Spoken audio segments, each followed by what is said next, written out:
Estamos aqui hoje para mais um episódio do nosso podcast Pediatria em Dose Dupla. Eu sou Amanda Calejas, mãe da Ana Luísa, pediatra e nefrologista pediátrica. Eu sou a Dalise, pediatra, mãe da Isabela e da Giovana. E a gente hoje tá muito babado com esse episódio, que literalmente tira o sono dos pais e das mães, né, Amanda? Exatamente. É verdade, Amanda. É verdade. Olha, eu tenho que parar de falar né, porque eu já contabilizei 1 milhão de nés em todo o nosso histórico do podcast. Eu não sei, eu parei de falar um pouco exatamente, mas eu ainda falo bastante, eu gosto do exatamente. Mas aqui eu concordo plenamente com você, amiga, então eu preciso falar exatamente, entendeu? Né? Então, gente, verdade. Esse episódio, ele é muito importante, né? A gente sabe que o sono acaba sendo uma problemática ali na vida de várias famílias. Sim. Né? Porque o sono, ele desgasta, né? Quem tem privação de sono, a criança que não consegue dormir, acaba que a gente fica desgastado, a gente fica muito cansado e a gente perde uma parte tão... que seria tão tranquila, né, da maternidade por conta do excesso de cansaço. E eu posso dizer que no quesito sono, dentro da minha maternidade, foi um quesito leve.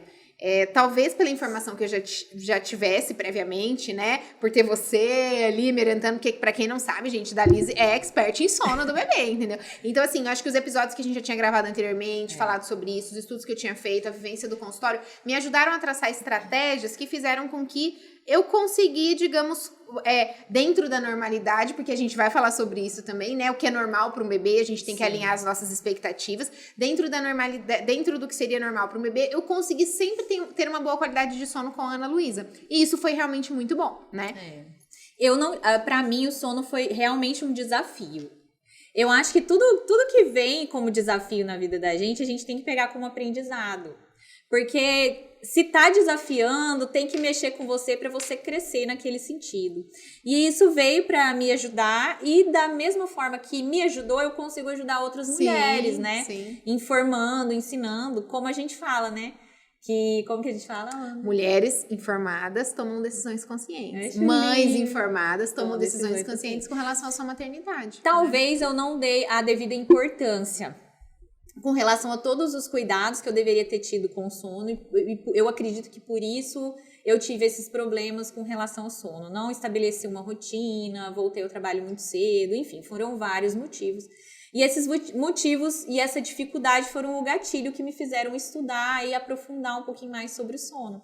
E aí, trazendo essas informações, eu pude ajudar pessoas, né? Mas as mães que estão aqui, os pais que estão aqui assistindo a gente hoje, ouvindo a gente hoje, eles não vão ter esse problema, porque nós iremos revelar 6 dicas valiosas para ajudar o seu filho a dormir melhor. Vejam, eu não estou falando do seu filho dormir a noite inteira, porque vocês vão entender o porquê. Nem sempre a criança dorme a noite inteira e está tudo bem. Nós temos que entender o que é normal para a criança. Mas as dicas que serão reveladas hoje serão valiosas, então fiquem com a gente até o final do episódio. Peguem um caderninho para vocês anotarem, porque vale a pena, né, Dalise? E aplica, porque assim... É até mais fácil, sabe, Amanda, a gente começar a aplicar a questão do sono desde o nascimento do bebê. Dalise, para de spoiler. Nós vamos falar isso. É uma dica valiosa. Calma. É mais fácil. O que eu tô querendo dizer é que é o seguinte...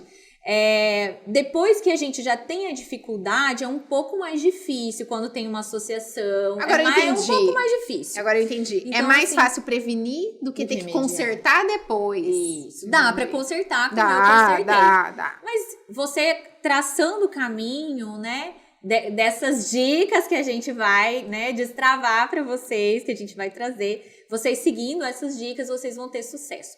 Todas as crianças que dormem bem à noite, as mães fizeram esses 6 passos aí que a gente vai revelar no final, né, Isso Amanda? mesmo. Então vamos lá. Então, Amanda, a gente começa a falar sobre o sono. E o sono antigamente, na história, né, do sono, ele era um pouco, como que a gente vai dizer? Não se dava tanta importância. Negligenciado, né? Isso é a palavra. Então era um pouco negligenciado, porque as pessoas achavam que o sono era responsável só pelo nosso descanso. E aí eles foram estudar mais a fundo e eles descobriram que o sono vai muito além do descanso. O sono tem funções específicas no nosso organismo, né? Então, tanto a gente está acordado quanto a gente está dormindo, o nosso organismo tem atividade, o nosso cérebro tem atividade. Se você colocar um eletroencefalograma e fazer o traçado, você vai ver que nós temos atividade elétrica, né? Atividade neurológica, atividade hormonal. Sim. Todo o nosso organismo tem uma atividade durante o sono e somente durante o sono, né? Específicos. E não é uma pausa no dia, né? É uma pausa, assim, pro corpo ali deitar e descansar, mas o organismo continua trabalhando em vários setores, né? E daí vem a importância de uma boa qualidade de sono. Porque durante o sono, a gente tem liberação de hormônios, por exemplo, que ajudam a gente no crescimento. A gente tem liberação de hormônios e substâncias que ajudam a gente a regular o apetite durante o dia. Eu sentia muito isso quando eu dava plantão noturno. Quando dava plantão noturno, parecia que no outro dia eu tinha uma fome, assim, que nunca passava, entendeu? Nunca passava. Eu ficava com fome o dia todo quando eu dava plantão noturno. E depois que eu fui estudar sobre o sono, eu vi, né, como isso tem relação. Tem muita função também na questão imunológica. Durante o sono, nosso sistema imunológico, ocorre uma regeneração das células, ocorre proliferação de células que são importantes também. Então, gente, o sono é muito importante, né? Para todo mundo, especialmente para criança. O sono é muito importante também para a consolidação da memória e para o aprendizado da criança, né? Nosso também, mas principalmente da criança. Quando a gente dorme, então, durante o dia, a criança que está nessa fase de aprender tudo para ela é novo, tudo para ela é um aprendizado. Então, ela pegar um brinquedinho, deixar cair no chão, ela ouvir um barulho novo, ela ver uma coisa nova, adquirir uma nova habilidade, isso tudo vai chegar no cérebro dela e vai começar a ser processado. E no período noturno, durante o sono, isso vai ser organizado e armazenado. Então, é como se fosse uma biblioteca. Você chega ali na biblioteca com um monte de livro e coloca ali em cima da mesa, né? E aí, na hora que isso durante o dia. Então, vamos dizer assim, o solzinho chegou, cheio de informação, cheio de livrinhos na biblioteca e colocou aquilo ali. Quando chega a noite e a gente dorme, a luazinha, que é o sono, pega esses livrinhos, coloca organizadinho ali, em ordem alfabética, nos armários. Então, o sono é responsável por essa organização, consolidação e armazenamento da memória. Então, é uma função importantíssima para as crianças. E por isso que, às vezes, tem épocas da vida da criança onde a criança está num aprendizado intenso, quando ela está numa nova habilidade, que a gente percebe que, às vezes, o sono fica mais agitado, a gente percebe que ela pode tentar treinar essas habilidades durante a noite, bater palma, tentar rolar, tentar falar, porque o cérebro dela está trabalhando naquilo tudo que ela aprendeu. Então, quando a gente consegue garantir uma boa qualidade de sono, a gente consegue garantir também uma melhor qualidade de aprendizado, né? Isso quando os bebês são pequenos. Quando as crianças são maiores, isso ajuda também, por exemplo, na melhora do rendimento escolar, na melhora da capacidade de aprendizagem, né? Então, gente, sono é realmente muito importante. Porque as pessoas ficam, essa moda do sono da criança. Não é uma moda, né? O sono é muito importante, a gente tem que dar devida importância e nós, como pais, temos que saber como funciona o sono da criança para ajudá-lo a dormir melhor, para que a gente atinja o potencial máximo, digamos assim, né? Daquela criança. Então, Amanda... Ai, gente, esse cabelo dela tá demais hoje. Tá demais, deixa eu falar uma coisa. Até duas, miga, vai. Então, quando a gente se torna pai e mãe, a gente sabe que a gente tem que ensinar o filho comer, andar, sentar, falar, brincar, mas a gente se esquece que a gente tem que ensinar a criança a dormir. Então, a gente aqui do Pediatria em Dose Dupla quer dizer para vocês que a gente também tem que ensinar as crianças a dormir. A gente não pode esquecer disso, que é muito importante. E tá tudo interligado, porque o sono regula todas essas outras funções. Discordar de você. Vou discordar. Vai rolar a primeira treta aqui do Pediatria. Eu diria que nós não temos que ensinar a criança a dormir. Nós temos que guiá-la e respeitar um processo que é fisiológico e ajudá-la. Porque eu brinco que no sono, muito ajuda quem não atrapalha. Entendeu? Porque muitas vezes são hábitos que a gente quer inserir que são errados, que acabam atrapalhando um processo que seria fisiológico para a criança, né? Então, às vezes, a gente só precisa estar ali para guiar, né? Controlar o ambiente, controlar o horário, controlar tudo, porque o sono, ele faz parte do desenvolvimento neurológico da criança. E às vezes a gente acaba atrapalhando. Então, brincadeiras à parte, não estou discordando da Dalise, mas mais do que ensinar a criança, é guiá-la para que esse processo fisiológico ocorra naturalmente, né? Que é um processo que é fisiológico, o amadurecimento do sono é um processo fisiológico. Então, como que funciona o sono da criança? Para a gente começar a entender como a gente pode ajudá-lo a guiar esse sono, a gente precisa entender como que funciona o sono da criança, o que ele é diferente do sono do adulto, né? O sono do adulto, ele tem ciclos mais longos. Lembra que o sono, ele tá dentro de um ciclo do dia, que a gente tem o período de vigília, que é o período que a gente fica acordado, e tem o período que a gente dorme. No adulto, esse ciclo dura 24 horas, né, Dalise? A gente dorme e acorda, dorme e acorda, dorme e acorda em 24 horas. E como que é na criança? Olha, peraí, eu me perdi um pouco. Felipe, dá um cut aí nessa parte. Dá um cut, eu me perdi. O sono da criança, ele tem ciclos mais curtos, certo? Então, ela vai dormir e acordar, dormir e acordar, dormir e acordar, mas não na mesma frequência que a gente faz. A gente faz isso de 24 em 24 horas. A criança, ela faz isso de forma mais curta. Então, ela tem ciclos mais curtos. Então, por exemplo, o bebezinho recém-nascido, ele mama, dorme, acorda, mama, dorme, acorda, mama, dorme, acorda, a cada 2, 3 horas. Então, a cada 2, 3 horas, ele tá fazendo um ciclo de sono.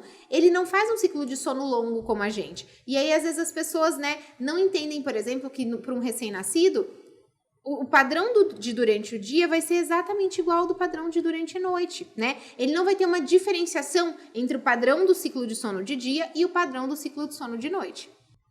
Bom, Amanda, então assim, muitas vezes, quando os pais vêm na consulta, eles falam assim, meu filho troca o dia pela noite. Eu acho que assim, a gente queria explicar um pouquinho que o sono do bebê é diferente do sono do adulto. Por isso que às vezes a gente precisa entender que não é que ele troca o dia pela noite, é porque para ele ainda não está estabelecido o ciclo do sono e vigília como em nós adultos. Então é importante a gente entender a partir do sono do adulto a diferença dele com o sono do bebê, né? Quando a gente entende que para o bebê aquilo é fisiológico, é normal, a gente para de achar que tem uma coisa errada, né?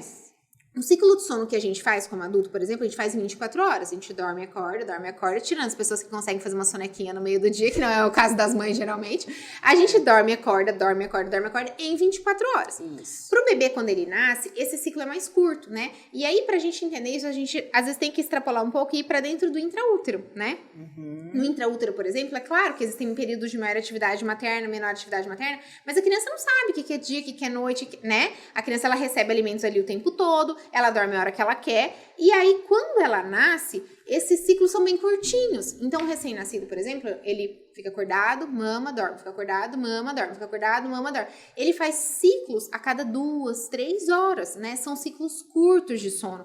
E esse padrão, ele vai se manter de forma igual, de dia e de noite, né? Isso, perfeito. E aí que vem a dificuldade, porque assim... Durante o dia é ok, às vezes, pra mãe estar ali a cada 2, 3 horas, né? Digamos assim, acudindo o bebê. Isso. À noite, pra nós que estamos acostumados a dormir a noite toda, nesse início é realmente muito cansativo.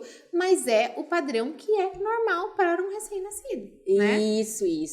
É isso aí. Então, a gente entender que o nosso bebê não está trocando o dia pela noite, o que está acontecendo com ele é fisiológico, deixa a gente mais tranquila, mais segura, com menos culpa, né, do que está acontecendo. Porque eu acho que essa frase é um pouco pesada. Você fala assim, nossa, mas ele está trocando o dia pela noite. Por que será? Uhum. Então, na verdade, ele não está trocando o dia pela noite. É como se ele, igual você falou, como se ele tivesse o dia e a noite em períodos curtos, de forma iguais nas 24 horas. E Deus é perfeito, né, Amanda? Porque se o bebê precisa amamentar de 3 em 3 horas, ele precisa acordar de 3 em 3 horas. A natureza é muito perfeita. Porque a criança, para ela conseguir, digamos, ficar dormindo por mais tempo, ela tem que armazenar mais energia. E para isso ela precisa ter um amadurecimento de toda a questão gastrointestinal. Então, no fim, tá tudo interligado, né? Tudo interligado. Mas tem uma boa notícia. Tem. Qual é, Amanda? Tem uma boa notícia. Eu quero saber essa boa notícia.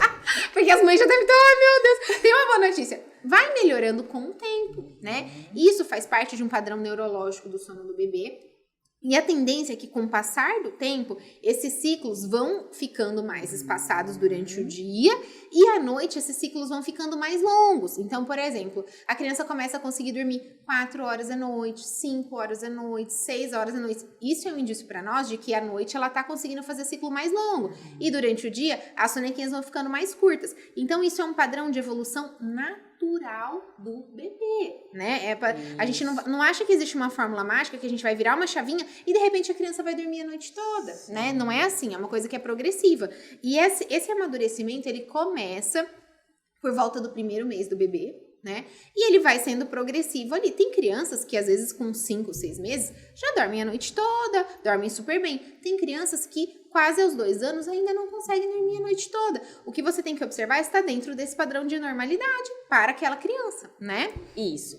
Então, o primeiro ponto que a gente já descobriu de diferença é que o sono do bebê, os ciclos de sono do bebê são menores do que o nosso.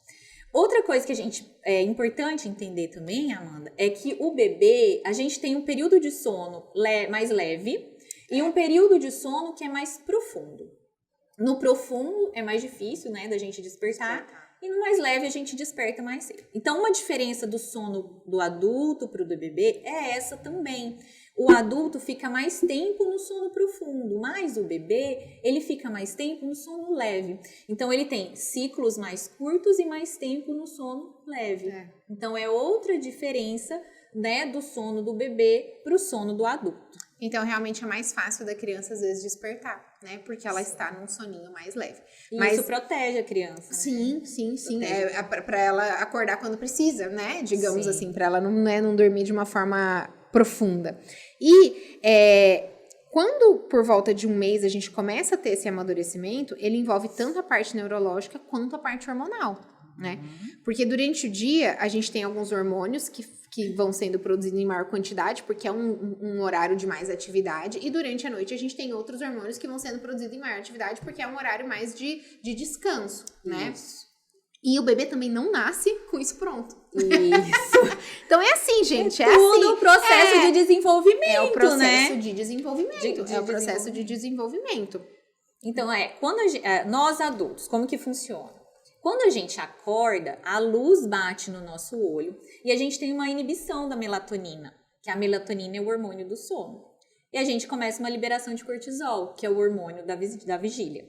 E isso, enquanto a luz está batendo na nossa retina, e prestem atenção nessa informação que é muito importante, isso aqui vai fazer diferença lá nas nossas 6 dicas. Vai. Né? Vai ser relevante, vai ser muito relevante. Então, a luz incidindo na nossa retina, ela inibe a melatonina e ela faz estímulo ao cortisol, que é o hormônio do alerta. Certo? Então, enquanto tiver a luz incidindo nos nossos olhos, a gente vai estar ali produzindo. Começa a cair à noite, começa a escurecer, fica mais tranquilo, diminui a luz, começa a produção da melatonina, que é o hormônio indutor do sono. Então, é assim que acontece esse ciclo nosso de sono e vigília, né? Na criança ainda não tem estabelecido esses pulsos de hormônios, esses picos, porque ele ainda vai se desenvolver, né? Então, mais uma diferença do ciclo de sono do bebê para o adulto. E nessa hora que eu costumo brincar com os pais no consultório, que a gente não pode atrapalhar a criança, né? Porque como esse pico de liberação de melatonina, ele vai sendo progressivamente, digamos... Ele vai aumentando progressivamente com o passar dos dias, com o passar dos meses. A gente não pode usar coisas que atrapalhem ele, né, Dalise? Então, por isso que prestem atenção, porque na hora que formos revelar as dicas, isso é muito importante, porque isso tem a ver com a higiene que a gente tem que fazer no ambiente, isso tem a ver com os hábitos que a gente aplica ali para a criança para fazer com que ela tenha uma boa noite de sono. Então, isso vai acontecer em algum momento. A gente só precisa ajudar a criança quando isso começar a acontecer, a gente, digamos assim, possibilitar o melhor ambiente possível para que isso aconteça, né? Sim, então, nós somos animais, né? Que estão inseridos nesse mundo. Então, o nosso organismo também, nosso ciclo biológico, ciclo circadiano, também respeita a natureza. Apesar de sermos animais civilizados, né? A gente vive nas cidades, a gente tem todos os estímulos. O nosso organismo ainda funciona da forma primitiva. Sim, porque ele é regulado pelos hormônios que são, E o pulo do gato tá aí, a gente vai falar lá. Vai falar. E esse aí, cara, eu fui chata. Esse eu fui... A galera não aguentava mais ouvir falar.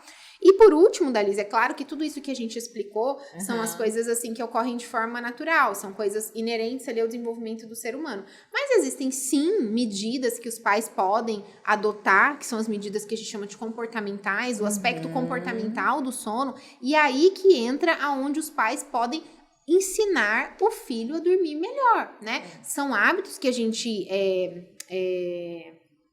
implementa, né?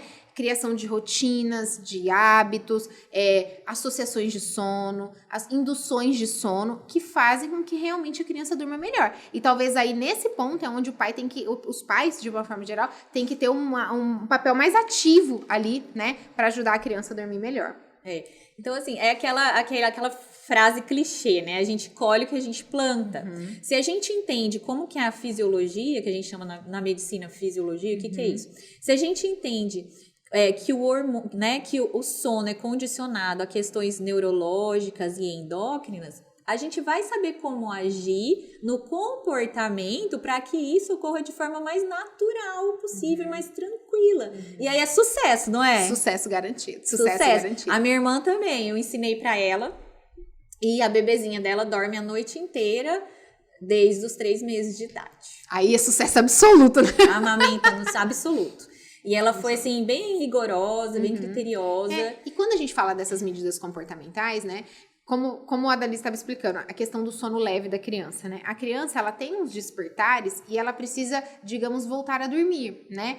E muitas vezes, o ideal é que a criança vá desenvolvendo mecanismos para conseguir voltar a dormir. Ninguém tá falando que ela precisa fazer isso com 1 mês ou com 2 meses, mas o ideal é que, quando ela tem esse despertar, ela acione mecanismos e volte a dormir sozinha. Então, quando às vezes a gente, por exemplo, insere um hábito que a gente sabe que é ruim para induzir o sono da criança, quando ela tiver esse despertar, ela vai procurar esse hábito para conseguir dormir de novo, né? Então, quando a gente fala de ensinar, não é que a gente precisa, digamos assim, ditar regras para que a criança durma. Não, é mostrando para ela qual seria um caminho mais fácil, né? Tem muitas crianças, por exemplo, que usam uma naninha, né? E elas usam essa naninha como indução do sono. Então, por exemplo, a hora que ela acorda, ela pega essa naninha e o fato de sentir a naninha faz com que ela durma de novo, né? São todas coisas assim, métodos que a gente usa. Só que quando a gente também, às vezes, por questões de não ajeitar a rotina ou não ensinar isso para a criança de forma, digamos, adequada,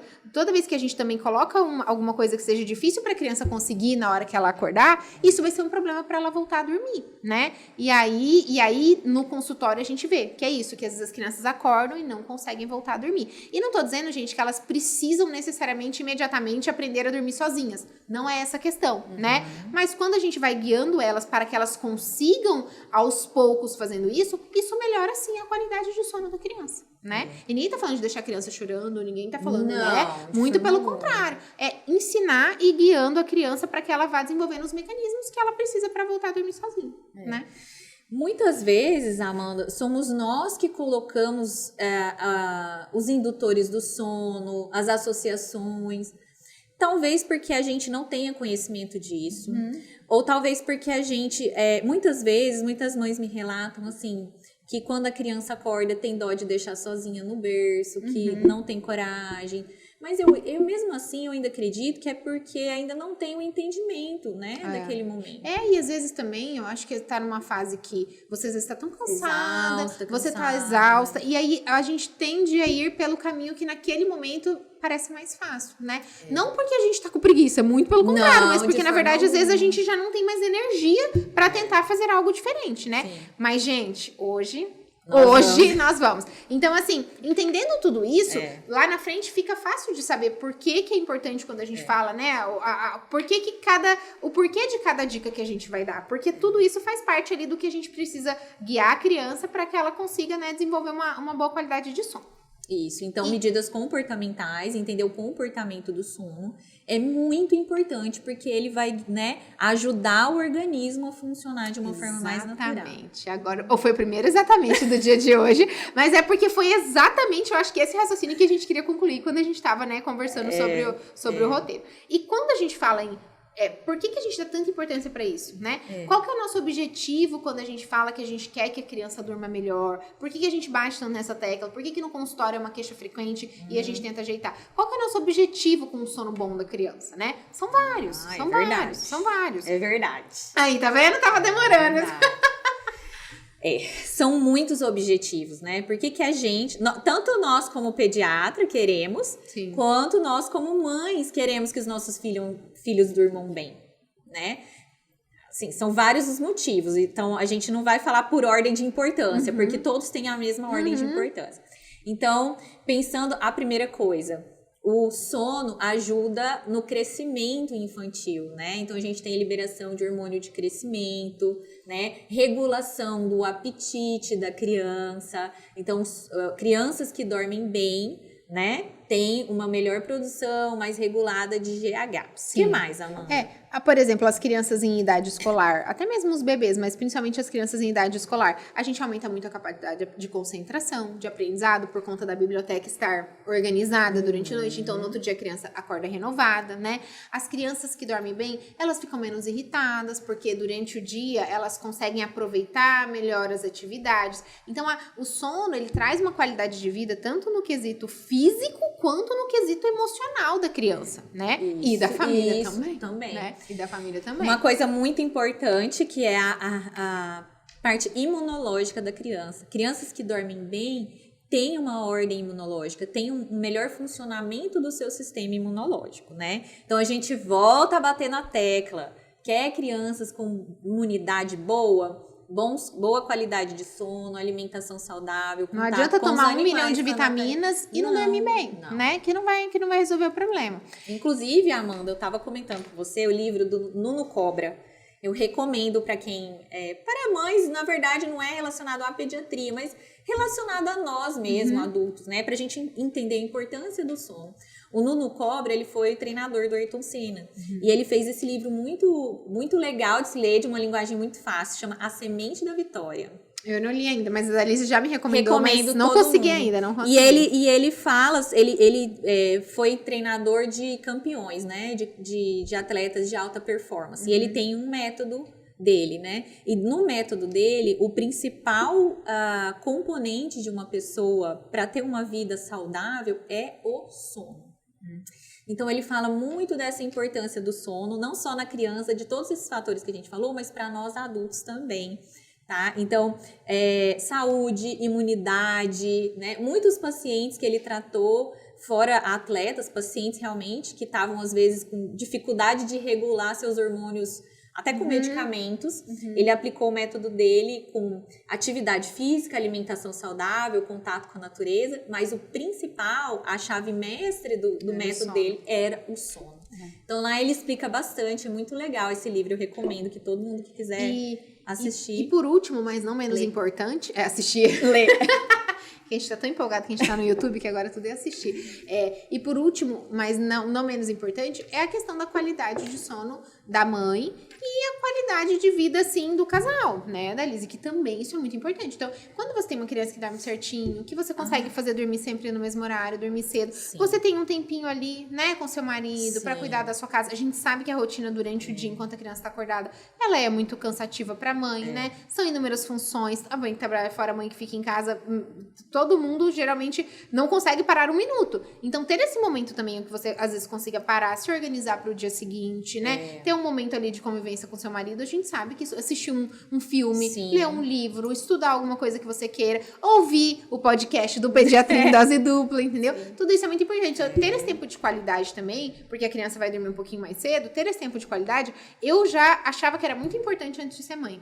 Depois que eu tive a Ana Luísa, que eu realmente consegui implementar a rotina de sono e que ela sempre dormiu mais cedo que eu, cara, é fantástico. E eu percebo claramente como nos dias que por algum motivo, às vezes ela não está dormindo bem, porque tá doentinha, ou tava num salto, ou qualquer coisa, eu percebo como eu fico mais cansada, porque, né? A gente fica mais cansada, a gente fica mais estressada, sem paciência. Porque realmente faz muita diferença. Então, assim, cuidar da qualidade de sono do bebê é cuidar da qualidade de sono da família, né? Como um todo.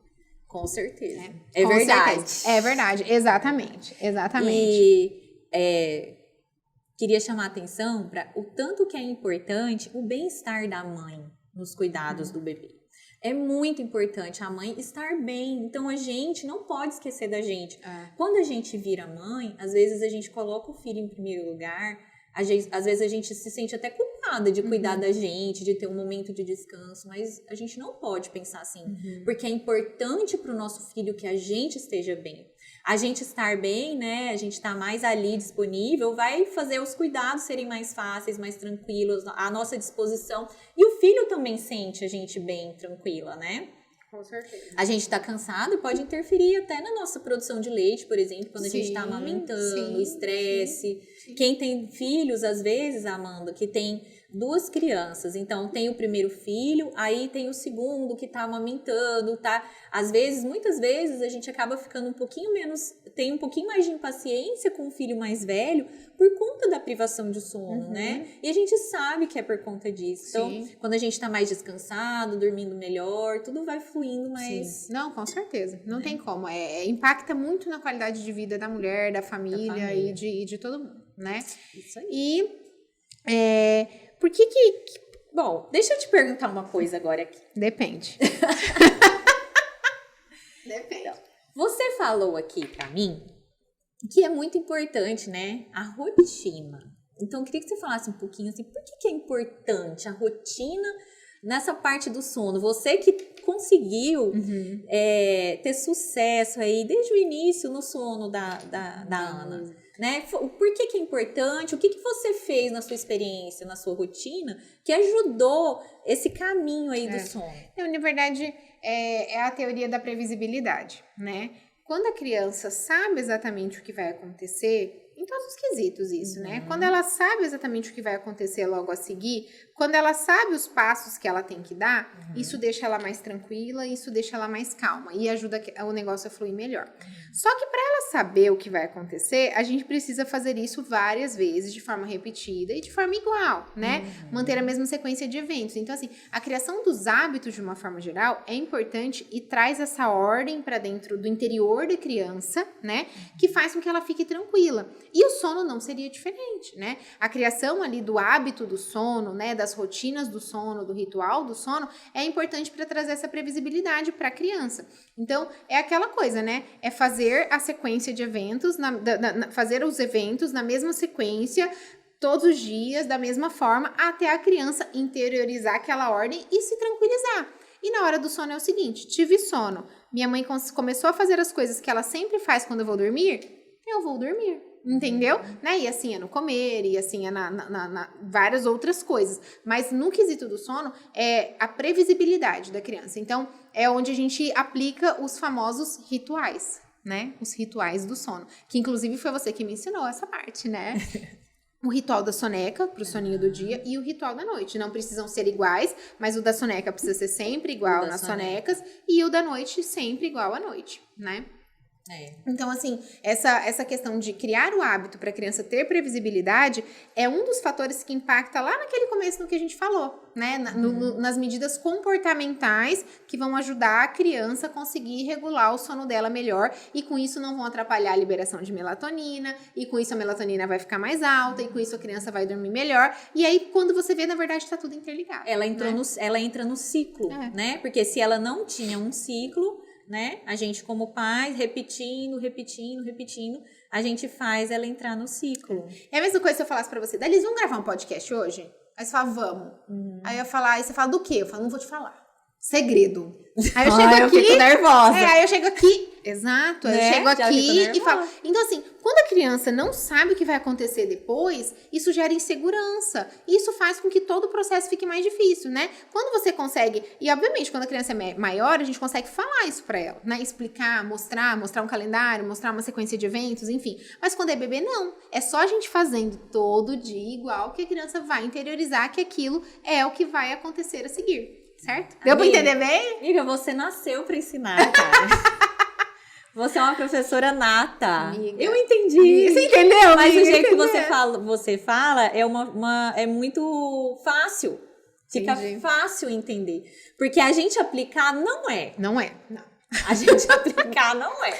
Mas quando a gente compreende, que a gente entende, já dá mais segurança e força pra gente saber que a gente tá no caminho certo. Porque como a gente tem que repetir pra gente ter sucesso, às vezes não é na primeira, segunda, terceira vez que vai funcionar e a gente vai ficar se questionando, será que tá certo, será que não tá? Então, a gente persistir, né, continuar fazendo, continuar repetindo, é que vai garantir esse sucesso, né? E isso precisa ser repetido, né? Isso é uma coisa interessante que você falou, que às vezes a gente faz umas orientações na consulta, aí a mãe volta e fala, ai, não deu. Aí você fala, não, quantos dias você tentou? 2, né? Então, assim, cara, não são 2 dias. Pra gente criar um hábito, a gente precisa ali de vários dias, né? De vários dias pra gente conseguir. Lugar fala 15 dias, tem lugar que fala 1 mês, tem lugar que fala até mais, né?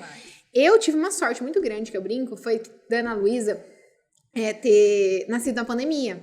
Então, ficou muito fácil criar uma rotina fixa, porque não tinha nada. Lembra? Ninguém saía de casa, a gente não tinha nenhum aniversário, a gente não tinha nenhum evento, a gente não podia passear em lugar nenhum. Então, assim, eu julgo um pouco do sucesso, entre aspas, que eu tive na criação da rotina da Ana Luísa e com isso, né, como consequência, o sono dela sempre ter sido bom, isso também. Porque foi fácil, né? Assim, agora o problema é quando você um dia precisa sair, um dia chega mais tarde, mas como foi uma época que ficou tudo muito parado, foi fácil pra mim, né, aplicar essa rotina, né, pra ela. Mas dá também, fora da pandemia dá, a gente vê que... E na gestação também você já começou a pensar sobre como seria essa rotina, né? Sim. Isso é importante, o planejamento de como você vai fazer. Porque depois, quando você tá com o neném ali, igual, né, você estava falando do puerpério, né, dessa nuvem do puerpério, quando a gente não consegue muito pensar, né? Não. Então, é bom ter esse planejamento. Ter esse conhecimento prévio ajuda, ter esse conhecimento, né? Por isso, indiquem esse podcast para gestantes mesmo, porque é muito mais fácil você começar a aplicar desde o nascimento, né? A gente vai falar lá mais na frente, mas é importante começar, porque depois, quando já tem alguma associação errada, alguma dificuldade, é mais difícil de consertar. Consegue melhorar, mas é mais difícil. Mas é mais difícil. Né? Mas vamos lá, então. Vamos, então, para as dicas valiosas?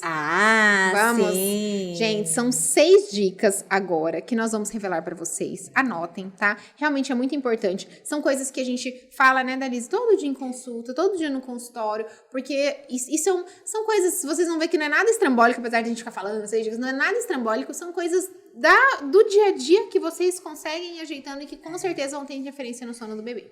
Mas são coisas que todas as mães que têm bebês que dormem bem à noite fizeram, Amanda. Isso é verdade. Então, o que as mães que têm bebê que dorme bem fizeram? Vamos revelar? Dica número 1.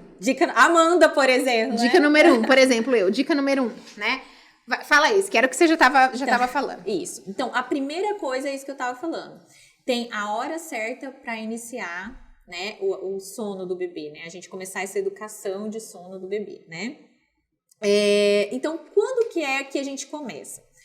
A gente fala, normalmente nós orientamos no final do primeiro mês do bebê. Porque quando o bebê nasce, o primeiro mês, a gente se dedica ao estabelecimento da amamentação. Então, quando nasce o bebê, nasce uma mãe, nasce um pai, nasce uma família, nasce uma nova vida. E a gente tem que se adaptar a tudo isso. A gente tem que se adaptar ao bebê, o bebê tem que se adaptar a gente. Então, é aquele momento que você vai aprender a amamentar, posicionar o bebê, né? A gente vai ter aquela preocupação, né, de como que tá a minha produção de leite, o neném tá mamando bem, tá fazendo xixi, cocô bem. Então, o primeiro mês, a gente não vai se preocupar muito de ficar estabelecendo rotinas. Mas, a partir do primeiro mês, a gente já começa. No primeiro mês também, a gente ainda não tem amadurecimento neurológico. Nenhuma daquelas coisas que a gente falou, né? Então, assim, e essa questão é importante pra gente alinhar a expectativa, né? Porque a gente sabe que a gente vai começar essas intervenções no final do primeiro mês, mas a gente sabe que não é ali que a gente vai colher os frutos, né? E é exatamente esse o ponto. Então, a hora certa de iniciar é ali, nos primeiros dias, no final do primeiro mês, mas sabendo que naquele momento o bebê ainda não tem maturidade para dormir a noite toda. Naquele momento, às vezes, o bebê ainda vai fazer ciclo de sonos mais curtos, mas que lá na frente você vai colher os frutos de ter começado, né? Naquela hora. Lá na frente até você vai. Até porque a gente estabelecendo uma boa amamentação no primeiro mês, o neném ganhando peso bem no final do primeiro mês, você estando tranquila, entendendo que isso vai começar a acontecer a partir dali, né? Porque esse aleitamento bem estabelecido, ele vai ser um aliado para a gente seguir a próxima etapa, que vai ser começar a implementar as rotinas, né? E não adianta a gente querer ficar implementando, porque neurologicamente e hormonalmente ele ainda não tem esse desenvolvimento para conseguir dormir a noite inteira e acordar, ficar acordado o dia inteiro. Então, o primeiro mês, vamos preocupar com a amamentação, vamos nos dedicar a ter uma amamentação efetiva e nos preparar para o início do primeiro até o terceiro mês a gente começar aí o processo do sono. O processo do sono. Então, Qual, Darisa, você acha que seria o primeiro processo que a mãe tinha que começar? Eu acho que é o estabelecimento das rotinas. Então, mas qual? Assim, eu tô te perguntando agora, a gente nem conversou sobre isso. Qual? Eu acho que o primeiro é o que eu indico é o ritual do sono. O ritual do sono, à ritual noite, noturno. À noite, Isso. À noite. Então, o ritual noturno. O primeiro que eu indico também é o ritual noturno. Vamos falar deles mais pra frente, vamos falar mais pra frente. Tá, então, primeira dica, vamos entender a hora certa. Vamos esperar. Primeiro mês, estabelecimento de amamentação. Isso. No final do primeiro mês, começamos com o ritualzinho noturno e estabelecimento de rotinas. Então, segunda dica que a gente vai dar, qual que é? Gente, persista na criação dos hábitos. É aquilo que a gente estava falando. Você vai começar ali no final do primeiro mês, você vai colher esses frutos quando a criança tiver 3, 4 meses, né? Então, é persistência, é paciência, é constância que a gente precisa. Não adianta a gente achar que todo esse processo que a gente explicou, neurológico e hormonal, vai acontecer em 2, 3 dias, porque não vai. E muito menos que a criação de um hábito, a criação da rotina e a interiorização do ritual pela criança também vai acontecer do dia para noite, porque também não vai. Então, assim, criar um hábito é difícil. Não é difícil a palavra. Ele é trabalhoso. É demorado. Então, a gente tem que ter paciência e tem que ter persistência. Porque como que funciona os nossos neurônios? Vamos viajar um pouquinho. Vamos viajar um pouquinho, né? Então, a gente tem os nossos neurônios ali, né? A gente sabe que eles têm os bracinhos. E aí, por exemplo, quando a gente vai aprender a andar de bicicleta, a gente já sai andando de bicicleta na primeira? Não. A gente primeiro vai de rodinha, aí a gente aprende o equilíbrio, daí a gente tira a rodinha com alguém atrás da gente, e aí até que a gente consegue andar de bicicleta, depois a gente consegue correr de bicicleta, depois a gente já anda de bicicleta e dá tchau, carrega as coisas, leva alguém. Isso porque no começo os nossos neurônios têm duas comunicações. Conforme a gente vai repetindo, essas comunicações vão ficando mais fortes. A gente vai repetindo, a gente vai aumentando as conexões. Então, por isso que a gente vai aprendendo. E aquilo vai se interiorizando. Por isso que para a gente adquirir um hábito, né? Existe essa neuroplastia. Então, para a gente conseguir consolidar e fortalecer, a gente precisa da repetição. Não é na primeira vez que tudo vai se encaixar. Então, por isso que para fazer o ritual do sono, então a gente sempre estabelecer e ficar repetindo. Como você falou nos livros, em torno de 15 a 20 dias, às vezes até 4 meses, né? Então, dependendo do Dependendo. que é, né? Então, com o sono é da mesma forma. Quando o bebê vai andar é da mesma forma. Quando o bebê vai falar. Quantas vezes a gente repete? Papai, mamãe. O sono também. Então, a gente tem que entender, né? Ter essa sacada, que repetir todo dia à noite o ritual é importante para ele criar essas conexões. Criadas as conexões, aí já é. Vai dar o horário, o hormônio já vai estar lá. E aí fica muito mais fácil, né? Fica muito mais fácil. E eu ia falar uma coisa, mas meu Deus, eu esqueci agora. Foi uma coisa que você falou aí, mas eu esqueci. Dos neurônios, da neuroplasticidade. Esqueci, gente, esqueci. Peraí, mães entenderão. Daqui a pouco eu lembro, daqui a pouco eu falo. Mas eu esqueci completamente.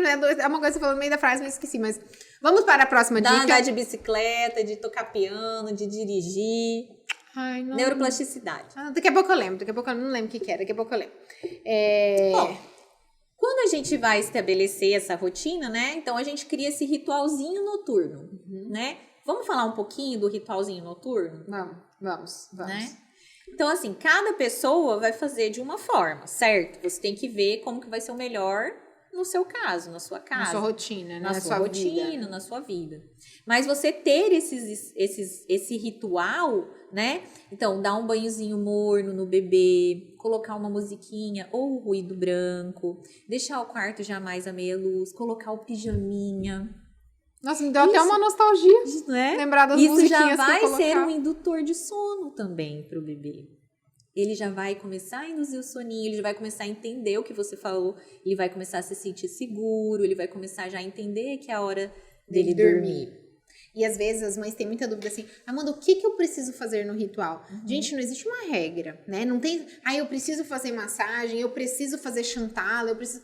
Na verdade, gente, não, o ritual é você que vai criar de acordo com a sua rotina, né, na sua vida, enfim. Então, assim, eu, por exemplo, o que eu sempre fazia com a Ana Luísa, eu dava um pouco de mamar, aí eu colocava uma musiquinha, aí eu preparava as coisas do banho já com ela no quarto, já com a luz um pouco mais baixa, sempre usei a luz vermelha, né? Sim.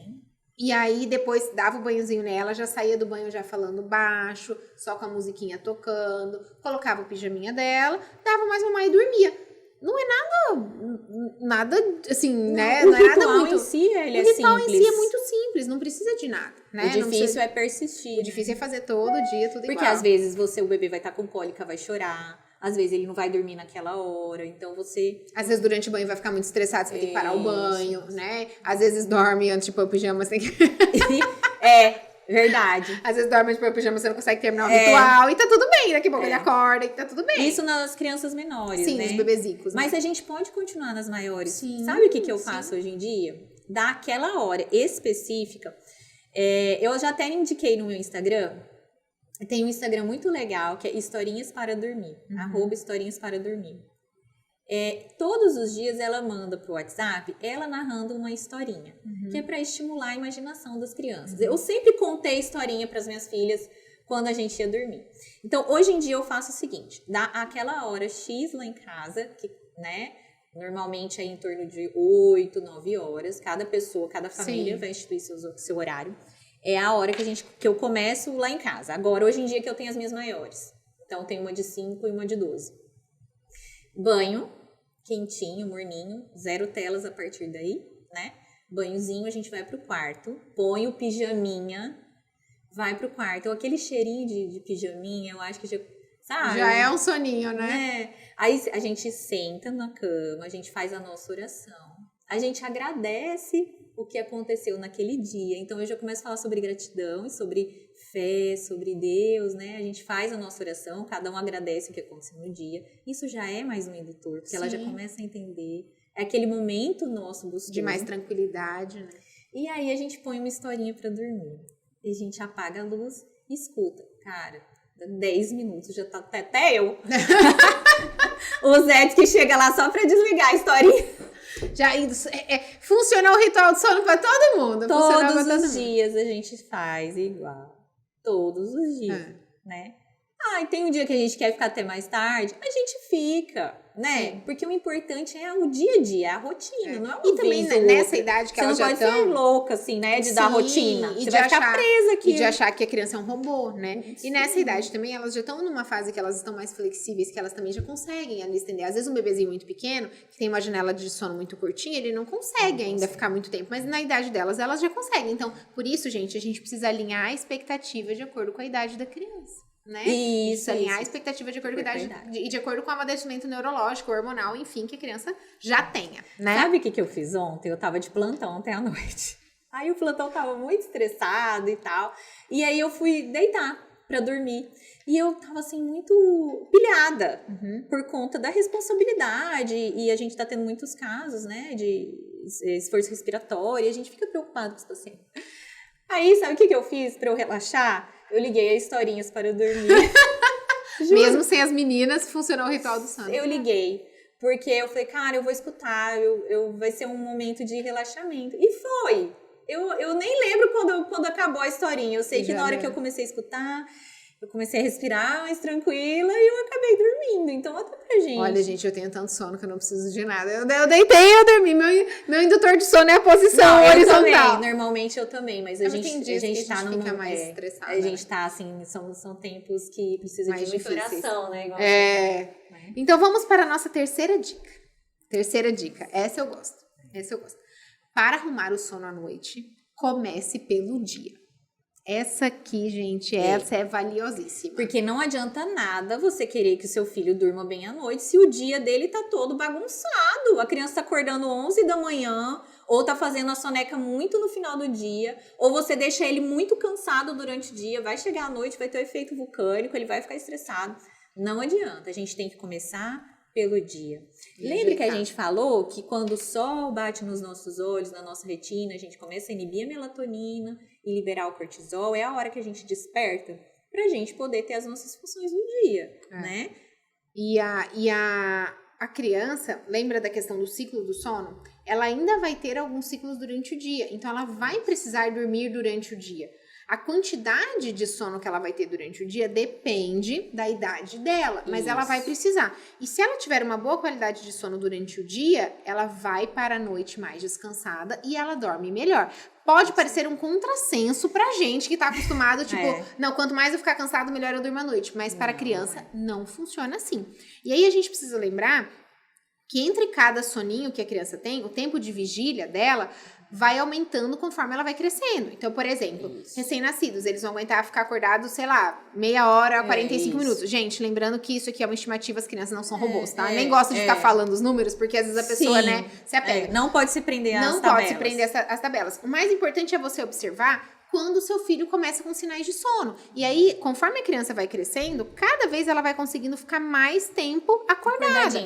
Então, no começo, às vezes, ela faz 5 sonequinhas, aí passa pra 4, aí passa pra 3, né? Aí passa pra 2, até que passa pra 1, até que ela perde. Só que isso, gente, perfeito. É com que idade que ela perde a soneca? Às vezes tem criança que até 4 anos, até 4, né? 5 então, pensa que é um processo que vai acontecer durante toda essa primeira infância. E não adianta a gente querer ficar acelerando. Então, organizar o dia primordial para uma boa qualidade de sono à noite. Isso, né? Que você falou foi perfeito. Então, a grosso modo, assim, sem falar em tempo, mas mais ou menos no começo são 2 sonequinhas que a gente chama, né? Esse soninho, 2 sonequinhas de manhã, 3 à tarde. Depois a gente vai ficando para 1 de manhã, 2 à tarde. Depois 1 de manhã e 1 à tarde. Depois 1 só à tarde. Até que ele não dorme mais. Até que não dorme mais. Mais ou menos sim, assim. Sim. Só que assim, eu também nem gosto, sabe? Porque existem aquelas tabelas de janela de sono, né? É quanto tempo a criança deve ficar acordada. Gente, aquilo pira a mãe, entendeu? Pira. Porque às vezes a criança... Pira mesmo. Pira. E tem mãe que chega no consultório, Amanda, não tá na janela de sono. Eu falo, calma lá. Calma lá, porque não estamos frente a um robô aqui, né? Então, assim, existe sim, geralmente, um padrão do tempo que a criança consegue ficar acordada. O que eu aconselho as mães fazerem no consultório, que geralmente funciona legal? Pega por uns 3 dias e anota o horário que você percebeu que seu filho estava com sinal de sono. Então, por exemplo, assim, acordou 6 da manhã, Amanda, 8 horas ele começou a coçar o olhinho, coçar a orelha, tal. Anota, 8 horas, sinal de sono. Aí ele dormiu, fez uma sonequinha, depois 10 horas, sinal de sono. Aí você vai observando ao longo de 3 dias e geralmente a gente consegue traçar um padrão da criança. Não um padrão pré-pronto, né? Um padrão da criança. E aí, a partir disso, você consegue saber, não, de manhã, ó, ele aguenta ficar 1 hora e meia acordado. À tarde, não. À tarde, às vezes, ele já aguenta ficar 2 horas acordado e fica bem, né? Então, organizar o dia, fantástico, que geralmente impacta muito na noite. Com certeza. E uma coisa importante também da gente saber, Amanda, é se essas sonequinhas do dia estão realmente sendo efetivas, né? Então, como que a gente faz para saber? Se o seu bebê tá tirando a sonequinha e acordando tranquilo, sorridente, animadinho, essa foi uma sonequinha efetiva. Não significa que ele tem que dormir exatamente 1 hora, 45... Não. Então, ele vai tirar a sonequinha, vai acordar animadinho, feliz, brincando. Essa soneca foi ok, né? Essa foi a função dela. Agora, se ele dormiu, acordou irritado, choroso, essa sonequinha não descansou ele o suficiente. E outra coisa, né, Dalise? As sonecas, elas não são iguais durante o dia. Ele pode chamar mais longa de manhã e mais curta à tarde, né? Elas não precisam ser exatamente o mesmo tempo todas as sonecas, né? Sim. Porque tem a ver com tudo isso que a gente conversou. Do cortisol. Exato, né? Observar o padrão da criança.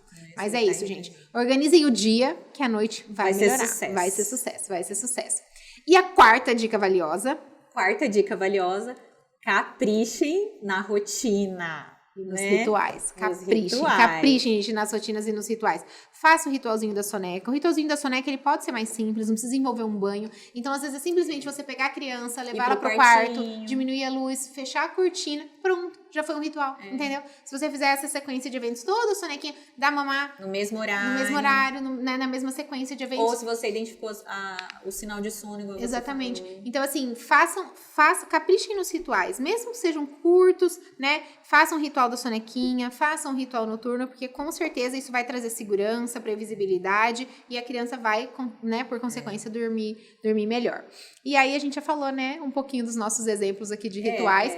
Esse ritual que eu falei, a hora que eu fazia com a Aninha quando ela era bem pequenininha, hoje em dia a gente também mudou um pouco, né, mas assim, escova o dente, aí toma banho. Na verdade, um pouco antes, assim, né? Eu costumo dizer que um pouco antes já é o ritual. Porque, por exemplo, lá em casa a gente não liga TV, né? Nesse horário. Não tem TV ligada. Aí um pouco antes. Se tá ouvindo música ou tudo, eu já desligo a musiquinha também. Já deixo a luz mais baixa. Já vou, de repente, fazendo uma brincadeira que é um pouco mais tranquila. Aí convido ela pra escovar o dente. Aí a gente tem todo o ritual de escovar o dente, né? Eu escovo, ela escova. Aí a gente toma banho. Aí a gente vai dar boa noite. Dá boa noite pros brinquedos. Dá boa noite pra... Isso aí é um ritual. É um ritual, sim. Dá boa noite pro Charlotte, que é o cachorro. Dá boa noite pro papai. Dá, né, boa noite pro brinquedo, que ela tá mais apegada naquele dia e tal. E aí a gente vai pro quarto, a gente reza, coloca o pijaminha, a gente reza. E aí eu dou mamar e ela dorme. Então esse é o nosso ritual.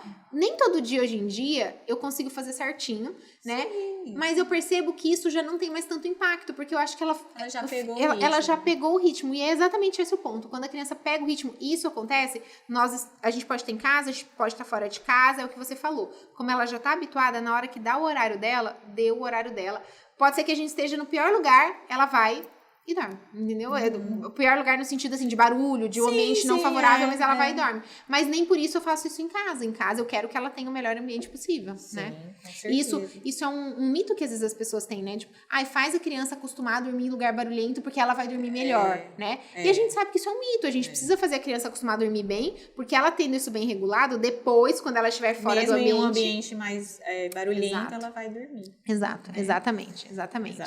Aí vamos para a quinta dica, que já é do que a gente estava falando, né? Já é do envolvido aí no ritual, né? Que é o cuidado com o ambiente. Isso, né? O ambiente que a gente vai estar com o nosso bebê à noite, né? E de dia, né? Então, sempre prestar atenção na luminosidade, né? Então, tem a dica da luz vermelha, né? Fala aí, você que usou bastante. A luz vermelha, eu usei bastante a luz vermelha. É um estudo que mostra qual é a luz, como a Dalise explicou, que a luz que bate na nossa retina é a luz que atrapalha a produção de melatonina, digamos assim, né? Inibe, porque ela vai estimular o cortisol. A comprimento de luz vermelha é o comprimento que menos atrapalharia o pico de liberação o pulso de liberação de melatonina. Então, durante a noite, por exemplo, lá em casa, depois que eu vou pro quarto com ela, quando eu preciso de o ideal é que fique escuro, né? Mas quando eu preciso de luz, eu ligo só uma luzinha vermelha. É porque a gente precisa de uma luz, às vezes, pra trocar o bebê, pra ter um cuidado. Né? Pra ver o que tá acontecendo. Onde você comprou essa luz vermelha? Dá uma dica. Eu comprei uma daquelas lâmpadas inteligentes. Comprei pelo Mercado Livre. Pela internet. É um spot. Você digita luz vermelha. Luz inteligente, luz vermelha. Aí eu coloquei e ela controla pelo celular. Então, assim, eu consigo controlar, tipo, quão forte ela vai estar, eu consigo trocar as cores, entendeu? Então, por exemplo, às vezes, assim, se você quer fazer um momento de relaxamento, massagem, você pode colocar uma luzinha azul, uma luzinha verdinha, e aí entra toda uma... a psicologia das cores. Toda a questão da psicologia das cores. Mas a que eu mais uso mesmo é a luz vermelha pra noite. A luz vermelha pra noite. Você ainda usa? Ainda uso. Já acostumaram? Já. Eu acho que até eu já acostumei com a luz vermelha. Só de ver a luz vermelha já me dá um soninho. Dá soninho.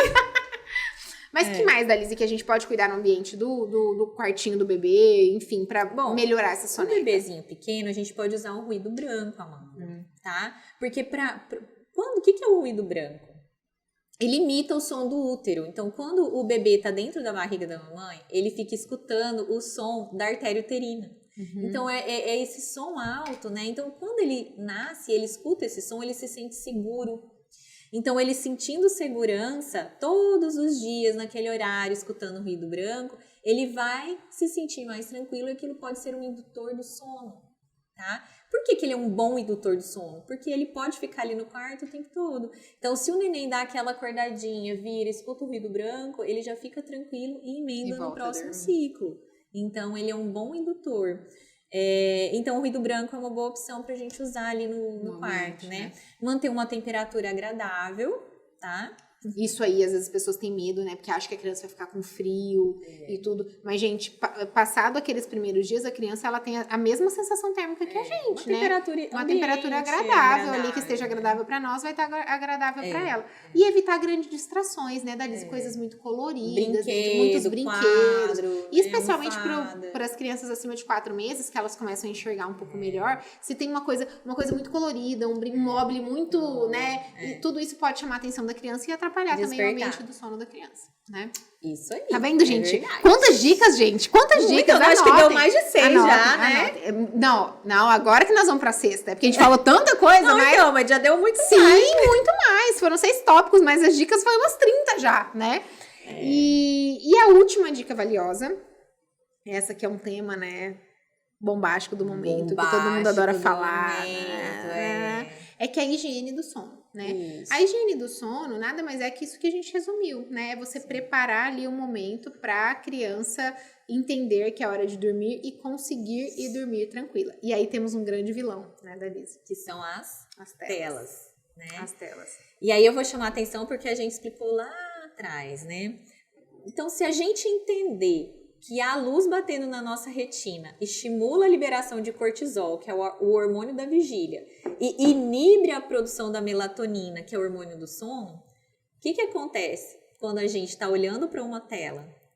Então, justamente isso, a gente está incidindo luz na nossa retina. Então, a gente está liberando cortisol, que é o hormônio do estresse, e está inibindo o hormônio do sono. Então... Atrapalha. E assim, não é qualquer luz, né? A gente sabe que a luz da tela é a luz mais forte que tem, é a luz que mais atrapalha. Então, quando a gente fala de higiene do sono, é exatamente isso. No momento antes de dormir, né? Não ter exposição a nada que seja estimulante, seja tela, seja uma brincadeira, que seja muito, né? Que a criança fique muito eufórica. É diminuir a luminosidade, diminuir barulho, controlar a temperatura. Isso da Lisa, isso não serve só para criança, isso serve pra gente também, né? A gente tem uma melhor qualidade de sono, por exemplo, vários estudos já mostraram que a gente tem uma melhor qualidade de sono quando a gente não usa tela, por exemplo, 2 horas antes de dormir, né? E aí, às vezes a gente fica ali com o celular no rosto, até na hora de dormir. Isso impacta sim na nossa qualidade de sono. Às vezes não impacta nas horas de sono que a gente tem, né, como adultos, mas impacta na qualidade do sono que a gente tem. Então, na indução do sono também. Na indução do sono, sim. Lá em casa a gente não tem televisão no quarto. Lá em casa também não. A televisão a gente assiste na sala. E você sabe que isso é uma coisa desde que eu era criança. Eu lembro, assim, minhas amigas tinham TV no quarto, e daí eu falava, quero uma TV no meu quarto, quero uma TV no meu quarto. Mas falava, não tem que ter TV no quarto. O quarto é lugar de dormir e estudar. Ele sempre falou. Quarto é lugar de dormir e estudar. E a gente nunca teve. E é uma prática que eu levo pra minha casa até hoje. Eu também sempre ouvi isso. E foi assim, quando eu casei, né, com o Zé, ele também tinha o mesmo hábito. E ele ainda era mais ainda, porque ele deixava tudo breu, assim, tudo muito escuro. Então, foi tranquilo, assim, ele não teve problema. Então, pra mim, é natural já deixar sem tela no quarto. Sem TV, né? Sem TV no quarto. Né? Mas é isso, o celular a gente acaba usando, né, mas o ideal é que use menos, né, na hora de dormir. Eu já coloco pra despertar lá longe, porque na hora que desperta eu tenho que acordar pra ir lá pra desligar. Eu não ponho sonequinha.